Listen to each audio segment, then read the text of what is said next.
कहानी की शुरुआत में हम दुनिया की सबसे खतरनाक असैसिन टीम को कड़ी ट्रेनिंग करते हुए देखते हैं। दरअसल इन्हें जल्द ही एक बहुत ही खौफनाक मिशन पर भेजा जाने वाला था, जहां इन्हें एक हाई प्रोफाइल टारगेट से $10 बिलियन वसूलने होंगे। लेकिन क्या यह इतना ही आसान होने वाला है? बिल्कुल नहीं, क्योंकि टारगेट एक हाई प्रोफाइल बिजनेसमैन है और उसके पास हजारों की तादाद में बेहद खौफनाक फौज मौजूद है। इसलिए यह मिशन इनके लिए इतना आसान तो बिल्कुल नहीं होने वाला। इसी वजह से ऐसी डेडली ट्रेनिंग के बाद यह टीम अपना मास्टर प्लान बनाना शुरू कर देती है। दरअसल दोस्तों, इस पूरे ऑपरेशन को सोफिया नाम की एक बेहद तेज और चालाक लड़की हैंडल करती है। ये बड़े बड़े क्लाइंट से कॉन्ट्रैक्ट लेती है और फिर अपनी इस असैसिन्स टीम की मदद से उन मिशनों को एग्जीक्यूट करवाती है। लेकिन दोस्तों, अभी आप लोगों को काफी कंफ्यूजन हो रहा होगा कि आखिर ये $10 बिलियन का चक्कर क्या है। तो चलिए कहानी को शुरू से शुरू करते हैं। बात आज से लगभग 2 साल पहले की है, जब कुछ बड़ी कंपनियों के बिजनेसमैन आपस में एक बड़ी डील को फाइनल कर रहे थे। सब कुछ बिल्कुल ठीक चल रहा था, लेकिन तभी उनमें से एक गद्दार अपना असली रंग दिखा देता है। मौके पर ही वह दोनों बिजनेसमैन को ठोक देता है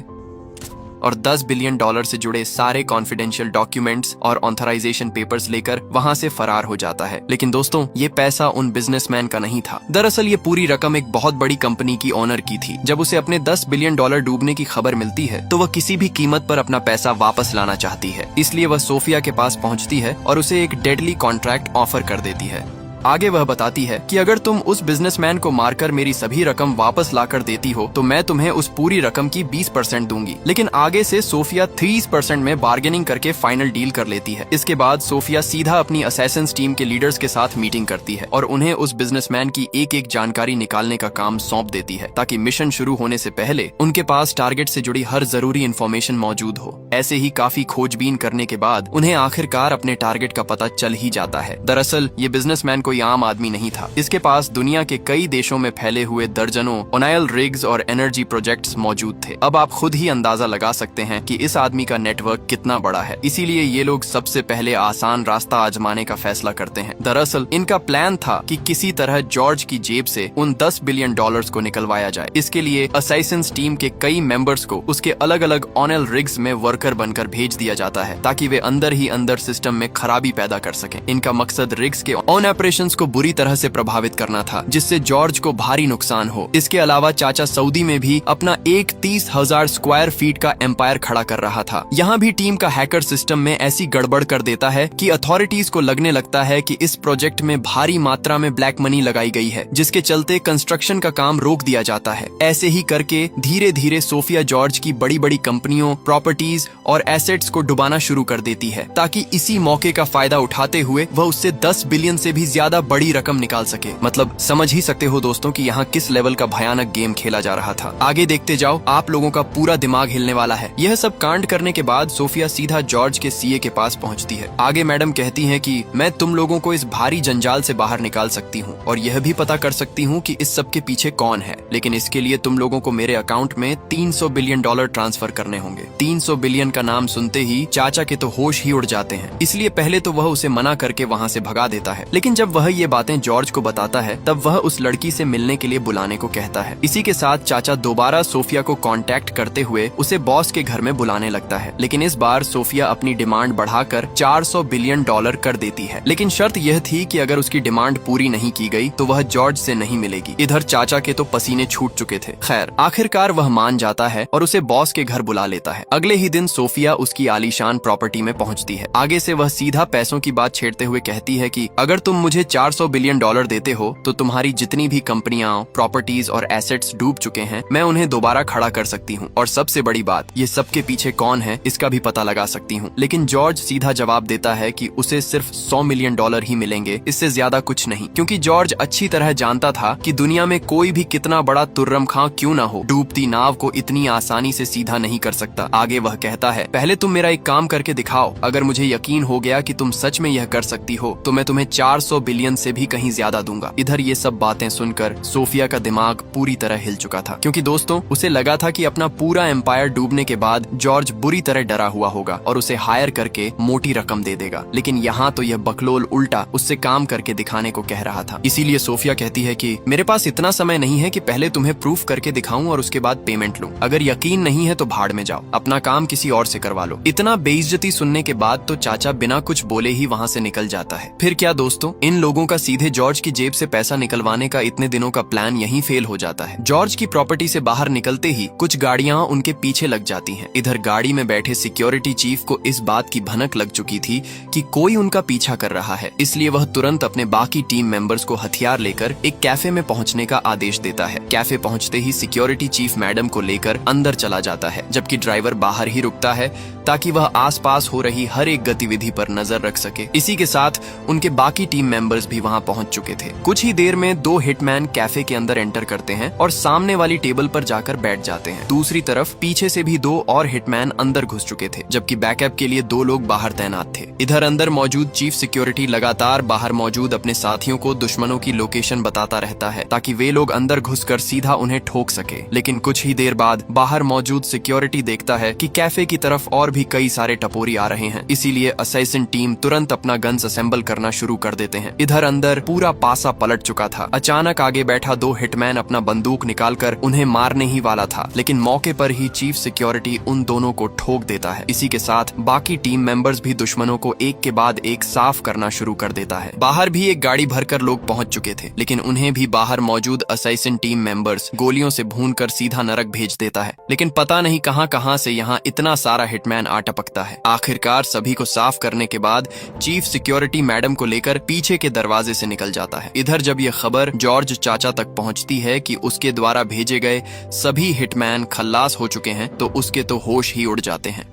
इधर सोफिया भी समझ चुकी थी कि इन टपोरियों को जॉर्ज ने ही उसे मरवाने के लिए भेजा था, इसलिए अब वह उसे पूरी तरह से बर्बाद और खत्म करने की ठान लेती है। इसके बाद वह सीधा अपने 2 टॉप सिक्योरिटी को उसे खत्म करने के मिशन पर लगा देती है और साथ ही अपनी हैकर्स टीम को उसकी सभी कॉन्फिडेंशियल फाइल्स पब्लिक कर देने का आदेश देती है, ताकि मरने से पहले वह अपनी आंखों के सामने अपनी बर्बादी का मंजर देख सके। इसी के साथ उसकी टीम जॉर्ज की सभी कॉन्फिडेंशियल फाइल्स पूरी दुनिया के सामने पब्लिक कर देती है। फिर क्या दोस्तों, चाचा का तो पूरी तरह से गेम बच चुका था। कोर्ट उसकी ट्रिलियंस ऑफ डॉलर्स की कंपनियों और एनर्जी प्रोजेक्ट्स पर ताला लगाने का ऑर्डर दे देता है। मतलब समझ ही सकते हो दोस्तों, चाचा यहाँ पूरी तरह से बर्बाद हो चुका था। इसके बाद चाचा अपना क्या बड़ा एक्शन लेता है, ये आपको कुछ ही देर में पता चल जाएगा। इधर ऑन ऑर्डर मिलने के बाद सोफिया का चीफ सिक्योरिटी अपनी टीम को लेकर एक आइलैंड पर जा पहुंचता है। दरअसल इन्हें पता था कि जॉर्ज के पास हजारों की तादाद में एक बड़ी फौज मौजूद है, तो उसे ठोकना इतना आसान तो बिल्कुल नहीं होने वाला था। इसलिए उनके खिलाफ लड़ने के लिए इस आइलैंड पर हर जरूरी सामान पहले से ही मौजूद था। यहाँ ढेर सारी भयानक machine guns, assault rifles, sniper rifles और जंग में काम आने वाला हर तरह का कॉम्बैट इक्विपमेंट रखा हुआ था। मतलब साफ था दोस्तों, ये लोग जॉर्ज के खिलाफ किसी ऑपरेशन की नहीं बल्कि पूरी जंग की तैयारी करने जा रहे थे। दरअसल दोस्तों, जॉर्ज भी अभी इसी आइलैंड पर मौजूद है, क्योंकि उसके सभी एसेट्स और एनर्जी प्रोजेक्ट्स पर ताला लग चुका था। इसलिए अब वह शहर से भागकर इसी आइलैंड पर रह रहा है। और जैसे कि आप लोगों को तो पता ही है कि ये टीम मिलकर हजारों के खिलाफ लड़ने जा रही है, इसलिए सिर्फ हथियार ही काफी नहीं थे। जीत के लिए एक परफेक्ट प्लानिंग और सही स्ट्रेटेजी की भी जरूरत थी। इसी वजह से ये लोग हर संभव सिचुएशन को ध्यान में रखते हुए अपनी स्ट्रेटेजी तैयार करना शुरू कर देते हैं। क्योंकि ये लोग इसी मैदान में जंग लड़ने जा रहे थे, इसीलिए ये लोग लैंड माइंस से लेकर दुश्मनों के लिए बड़े बड़े ट्रैप्स तक बिछाना शुरू कर देते हैं। इधर हम सोफिया को एक वीरान रेगिस्तान में देखते हैं, जहां वह अपनी नई डील के लिए अपने क्लाइंट का इंतजार कर रही होती है। कुछ ही देर में उनकी तरफ एक ब्लैक SUV आती हुई दिखाई देती है। पहले तो सोफिया को लगता है कि शायद वही उसका क्लाइंट होगा, लेकिन तभी पीछे से उसकी सेक्रेटरी कहती है कि क्लाइंट यहाँ कार से नहीं बल्कि हेलीकॉप्टर से आने वाला था। ये सुनते ही सोफिया तुरंत अपने सिक्योरिटी गार्ड्स को ढूंढने लगती है। तभी वह देखती है कि किसी ने उसके सिक्योरिटी गार्ड्स को मारकर वहीं फेंक दिया है। ये देखकर सोफिया समझ चुकी थी कि उस कार में जरूर दुश्मन ही होंगे, लेकिन इससे पहले कि सोफिया वहां से भाग पाती, तभी उसके सामने कुछ हट्टे कट्टे किलर्स आ जाते हैं, जिन्होंने उसकी सेक्रेटरी और गार्ड्स को मारा था। दरअसल दोस्तों, इन आदमियों को जॉर्ज ने ही भेजा था। सोफिया को उठाने के लिए प्लान के अनुसार वे लोग सोफिया को उठाकर सीधा उसी आइलैंड के एक पुलिस स्टेशन में लाते हैं, जहां जॉर्ज मौजूद है। दरअसल यह कोई पुलिस स्टेशन नहीं बल्कि जॉर्ज के प्राइवेट आइलैंड का एक सिक्योरिटी रूम था, जिसे आप पुलिस स्टेशन जैसा समझ सकते हो। खैर, यहाँ पहुँचते ही जॉर्ज सोफिया से कहता है कि तुमने मेरा सब कुछ बर्बाद कर दिया, लेकिन कोई बात नहीं, तुम्हें 400 बिलियन चाहिए ना, लो दे दिया, लेकिन तुम्हें अब से मेरे अंडर काम करना होगा, क्योंकि तुम्हारे जैसी शातिर दिमाग वाली लड़की मेरी मेरी प्रॉपर्टीज और कंपनियों को दोबारा खड़ा ही नहीं बल्कि उससे कहीं बड़ा भी बना सकती है। तो क्या कहती हो? आगे से सोफिया कहती है, बुढ़े, मैंने तो पहले ही कहा था कि मैं कुछ भी कर सकती हूँ, लेकिन तुमने ही तो डेमो दिखाने को कहा था, इसलिए दिखा दिया तुम्हें सड़क पर लाकर। लेकिन अब मैं कुछ नहीं कर सकती क्योंकि तुम पहले ही कंगाल हो चुके हो और बहुत जल्द यमराज के पास भी पहुँच जाओगे। आगे से बुढ़ा कहता है, देख लेंगे यमराज के पास कौन पहले जाता है, और यह मत सोचना कि तुम्हें यहाँ कोई बचाने आएगा। यह मेरा प्राइवेट आइलैंड है और यहाँ सिर्फ मेरा रूल चलता है, इसलिए मुझसे हाथ मिला लो, नहीं तो सबसे पहले तुम ही ऊपर पहुँचोगी। इधर कई दिनों की प्लानिंग और ट्रेनिंग के बाद असैसिन टीम आखिरकार जंग लड़ने के लिए तैयार थी। टीम को यह भी पता था कि सोफिया अब उनके कब्जे में है, इसलिए वे लोग पुलिस की गाड़ी लेकर ही पुलिस के वेश में स्टेशन की ओर रवाना हो जाते हैं। स्टेशन में पहुंचते ही दोनों हीरो चिल मारते हुए बिंदास अंदर एंट्री ले लेते हैं। अंदर घुसते ही वे सीधा 2 हथियार उठा लेते हैं और वहां मौजूद गार्ड्स पर बंदूक तानकर सोफिया के सेल नंबर के बारे में पूछने लगते हैं। इधर बाहर से उनके टीम मेंबर्स भी लगातार उन्हें बाहर हो रही हर एक गतिविधि की जानकारी देते रहते हैं ताकि जरूरत पड़ने पर वे तुरंत एक्शन ले सकें। इसके साथ कुछ देर ढूंढने के बाद उन्हें आखिरकार सोफिया मिल जाती है। वे तुरंत सोफिया को सेल से निकालकर वहां मौजूद सभी गार्ड्स को होस्टेज बना लेते हैं। तभी वहां कुछ और गार्ड्स आ जाते हैं और दोनों हीरो उन पर भी बंदूक तान देते हैं, लेकिन इस बार गार्ड्स अपनी बंदूक निकालकर उन्हें मारने ही वाले थे। लेकिन उससे पहले ही दोनों असैसिन मौके पर ही उन्हें मौत के घाट उतार देते हैं और यही थी इनकी सबसे बड़ी गलती, क्योंकि गोलियों की आवाज सुन अब बाहर से और ज्यादा गार्ड्स अंदर घुसने लगते हैं। इधर बाहर एक और टीम मेंबर दीवार तोड़कर बाहर निकलने का रास्ता बनाने लगता है। अंदर तब तक डुओ वर्सेस स्क्वाड गेम शुरू हो चुका था। वे लोग अंधाधुंध एक एक गार्ड को उड़ाना शुरू कर देते हैं, लेकिन सिर्फ उड़ाने से ही तो नहीं होगा, उन्हें अपनी मैडम को भी यहाँ से सुरक्षित निकालना होगा। इसलिए वे लोग तुरंत टूटी हुई दीवार से बाहर निकल आते हैं और मौके पर ही गाड़ी में बैठकर वहाँ से निकलने लगते हैं। लेकिन सभी गार्ड्स अब उनके पीछे लग चुके थे। इधर चाचा तक भी खबर पहुंच चुका था कि आपका होने वाला बीवी किसी और के साथ भाग रही है। ये सुनते ही चाचा का तो दिमाग खराब हो जाता है। चाचा मौके पर ही अपने सभी फौजों को उनके पीछे लग जाने का ऑर्डर देता है। इधर वैसे ही किया कम लोग पीछे पड़े हुए हैं जो चाचा यहाँ अपना और फौज भेज रहा है। मतलब समझ ही सकते हैं दोस्तों यहाँ किस लेवल की एक घमासान युद्ध लगने जा रहा है। इसी के साथ भाई लोग लगातार गोलियां बरसाते हुए उनका पीछा करने लगते हैं, लेकिन कुछ दूर आगे बढ़ते ही दुश्मनों की गाड़ी अपने आप फटकर वहीं रुक जाता है। दरअसल दोस्तों ये सब असैसिन टीम के द्वारा पहले से ही बिछाए गए ट्रैप्स थे। इधर टीम भी तुरंत अपने तय किए गए ठिकाने पर जा पहुंचती है और हथियार संभाल कर दुश्मनों का इंतजार करने लगती है। लेकिन तभी दुश्मन उनके स्पॉट में ड्रोन से मिसाइल छोड़ देता है, जिसके चलते उनके पूरे हथियारों का गोदाम एक ही झटके में तबाह हो जाते हैं। लेकिन लड़ना तो फिर भी पड़ेगा ही, क्योंकि दुश्मन ऑलरेडी स्पॉट तक पहुंच चुके थे। इसी के साथ वहां असैसिन और मिलिटेंट्स के बीच घमासान युद्ध शुरू हो जाता है। यहाँ एक गाड़ी मिलिटेंट्स को ठोकने के बाद वे लोग तुरंत गाड़ी में बैठकर फिर से रवाना हो जाता है, क्योंकि उनके सभी हथियारों का गोदाम उड़ा दिया जा चुका था। इसलिए वे लोग अब प्लान बी एक्टिवेट कर देते हैं, लेकिन मिलिटेंट्स इनके पीछे ना आए, ऐसा क्या कभी हो सकता है? कुत्तों जैसे पीछे लग जाते हैं वे लोग। इधर बाइक राइडर्स अपने अलग अलग डायरेक्शन में चले जाते हैं और दुश्मनों को पहले आगे बढ़ने देते हैं। कुछ ही देर में वे लोग उनके पीछे से निकलकर अंधाधुंध दुश्मनों पर गोलियां बरसाने लगते हैं। ऐसे रश फायरिंग में पहला गाड़ी तो वो लोग खा जाते हैं। इधर गाड़ी से भी एक टीम मेंबर बाहर निकलकर जंगल में छुप जाता है और अपना दूसरा ट्रैप तैयार करके दुश्मनों की गाड़ियों के आने का इंतजार करने लगता है। दुश्मनों के वहां पहुंचते ही वह अपने खोदे हुए गड्ढे का दरवाजा खोल देता है, जिसके चलते गाड़ी वहीं लुढ़क कर सीधी गड्ढे में जा गिरती है। इसी के साथ वहां बाकी आतंकवादी भी पहुंच चुके थे, लेकिन वह टीम मेंबर अकेले ही वहां सोलो वर्सेस स्क्वाड खेलना शुरू कर देता है। इधर पीछे से भी बाइकर्स बचे खुचे आतंकियों को मार देते हैं। इधर गड्ढे के अंदर भी कुछ चूहे बचे थे, उन्हें भी मौके पर ही साफ कर दिया जाता है। इसके बाद भाई लोग तुरंत अपनी मेन विला में आ पहुंचते हैं। यहाँ इन्हें पता है कि यहाँ हजारों की तादाद में और दुश्मन आने वाले हैं, इसलिए ये लोग अपना अपना तैयारी लेना शुरू कर देते हैं।